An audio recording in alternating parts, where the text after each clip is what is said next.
Assalamualaikum dan salam sejahtera. Video kali ini saya nak tunjukkan kepada anda cara menyelesaikan masalah phone anda terkena virus ataupun ada banyak iklan dalam smartphone anda. Bila korang nak guna WhatsApp ke apa ke, nak guna YouTube ke apa, tak sempat lagi buka aplikasi, dah keluar iklan suruh cuci handphone lah, suruh delete file lah, semua pelbagai tu. Macam-macam lah yang membuatkan kita stres dan membuatkan kita tak boleh guna phone tu. So kat sini saya beritahu anda cara dia. Anda download satu aplikasi, namanya adalah App Manager. Kat sini macam ni dia punya gambar Android warna hijau, ada ejaan dia APP, bukan APK ya, bukan App Manager, bukan ni App Manager. Kita tekan kat sini dan kita pasang. Kepada phone yang ada masalah virus tu, korang akan struggle sikit untuk nak dapatkan download ni, sebab bila korang nak pergi dekat Play Store je pun dah virus tu dah keluar, iklan dah keluar. So korang jadi macam tak sempat nak install. So korang kena pandai-pandai lah, cepat-cepat buat. Contohnya bila korang masuk Play Store, bila ada virus tu korang kena home balik, masuk balik. So kena buat cepat-cepat lah. Ini step saya bagi untuk phone yang tak ada virus. Kalau ada virus memang struggle, memang susah. So bertabahlah dan teruskan juga untuk buat. Sekarang kita buka aplikasi ni.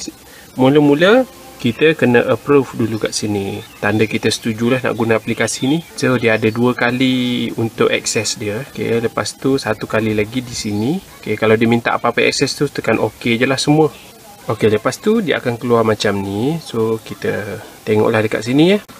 Kenapa kita kena buka dekat sini untuk cari aplikasi virus tersebut? Kerana aplikasi tersebut tak akan keluar dekat mana-mana kita punya desktop ataupun kita punya menu lah. So sebab itulah kita tak boleh delete virus tu. Bila kita masuk ke dalam ni, kita akan nampak virus tu. Contoh saya bagi contoh saja. Katalah ini virus. Ada 2 lah, kata ini dan ini. So cara nak buangnya hanya sentuh saja dan tekan OK. Sentuh dan tekan OK. Macam tu lah. So macam mana-mana yang korang rasa dia adalah virus, boleh delete. So kalau nak pastikan yang mana satu virus, mana satu tidak, yang pertama kita mestilah tahu Spotify kita nak guna, File Manager kita nak guna. So macam MyBank ke kita nak guna.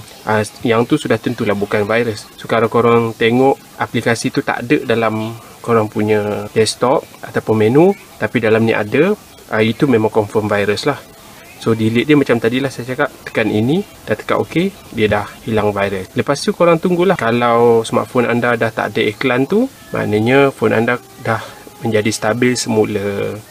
So kalau korang berjaya buat cara ni, jangan lupa share dekat kawan-kawan korang yang terkena virus juga. Saya Azwar Hanifah Muhammad. Assalamualaikum dan salam sejahtera. Bye bye.